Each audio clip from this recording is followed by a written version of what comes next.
всем привет, с вами Алексей. Продолжаем путешествовать, изучать языки. Предыдущий ролик был, посетили мы Австралию по виртуально,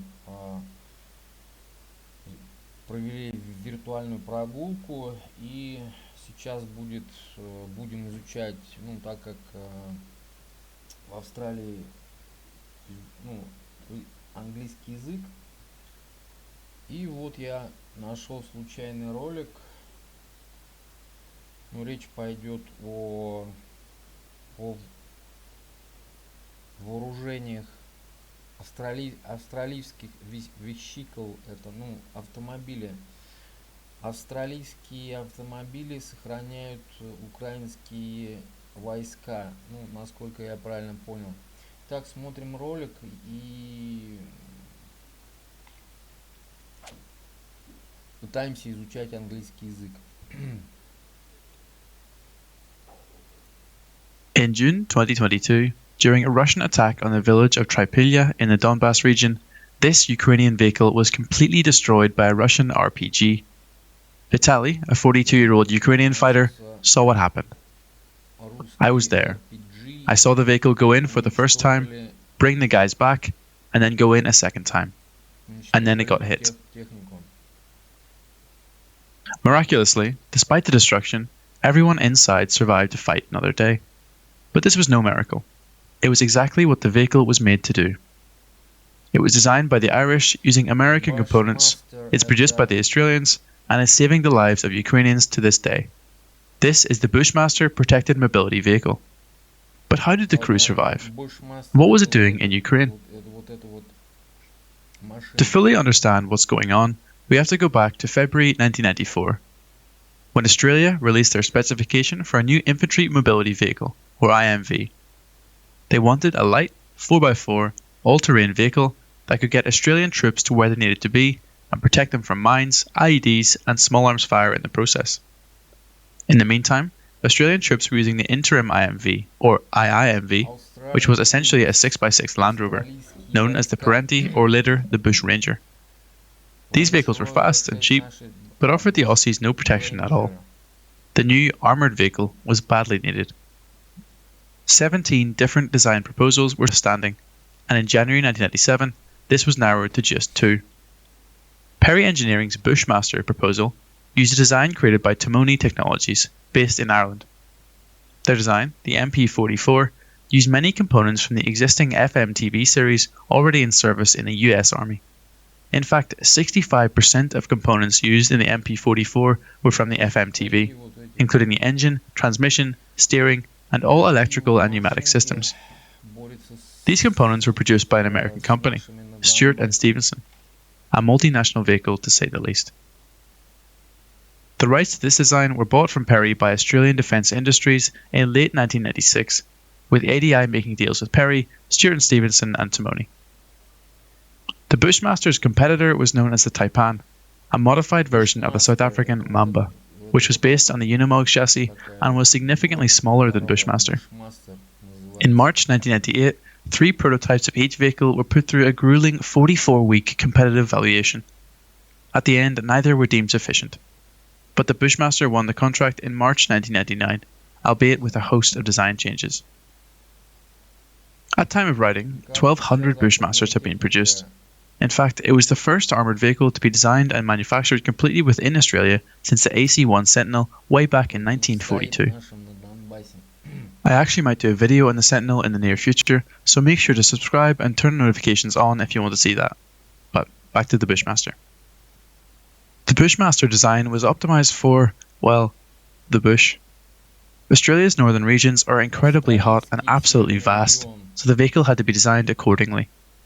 The vehicle can hold 10, 1 driver and 9 passengers, with a range of over 800 kilometres.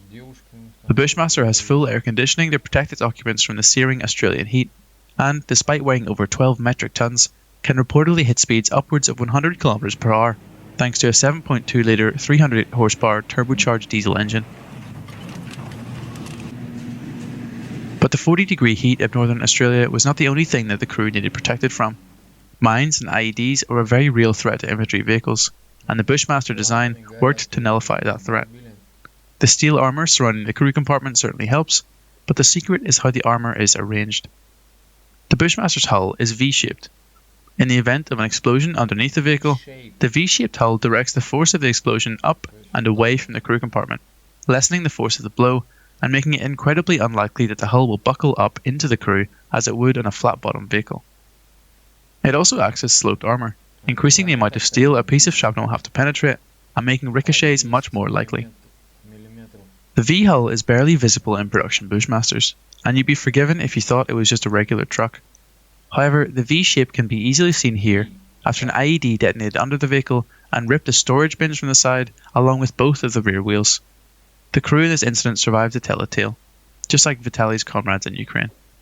Of course, the V-hull design is not unique to the Bushmaster, and is present in many mine-protected vehicles dating back to the mid-70s and even earlier. This bizarre design is considered one of the first MPVs, the Rhodesian Leopard, which also has roll bars to further protect the crew following an explosion.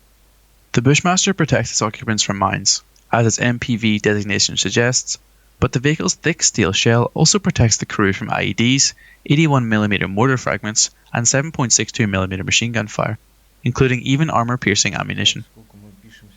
The fuel and hydraulic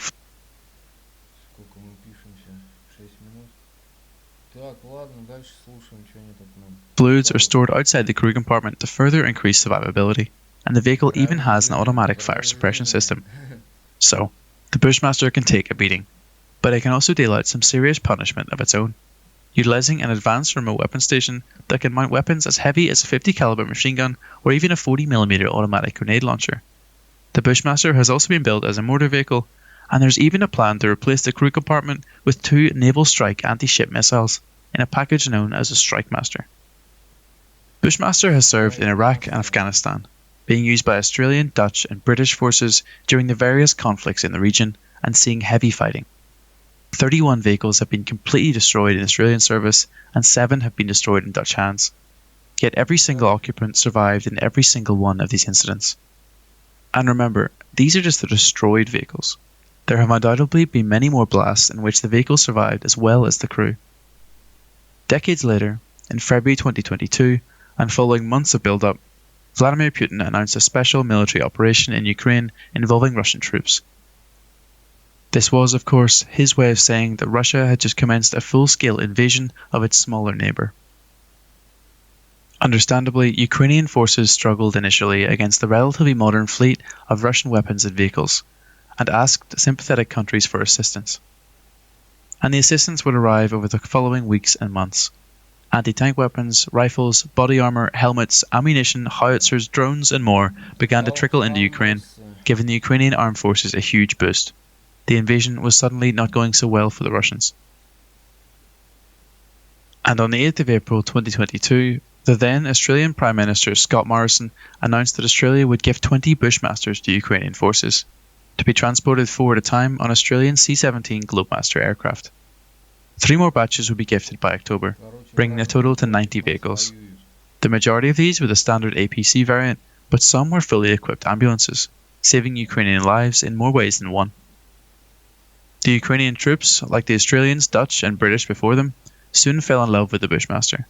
It was safe, mobile and comfortable. The Bushmaster is certainly a huge upgrade from the Ukraine's aging fleet of Soviet-era BTRs. Some Ukrainian soldiers even made videos telling those back in Australia just how much they appreciated them. Australia, thank you! Yeah, these Bushmasters are just great, you know? We are extremely thankful they saved so precious life of our soldiers. We're grateful to the people and government of Australia for providing these to us. They were a great asset to us, liberating the areas around Kharkiv. Together, we're working towards a victory. Slava Ukraini!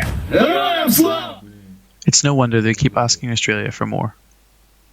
However, when Australia deploys the Bushmaster, it has the luxury of deploying them alongside infantry fighting vehicles like the Aslav, which can bring serious firepower to the fight with a 25mm autocannon. Ukraine has no such luxury, and has been forced to use the Bushmaster itself as an infantry fighting vehicle, with the remote weapon system on top providing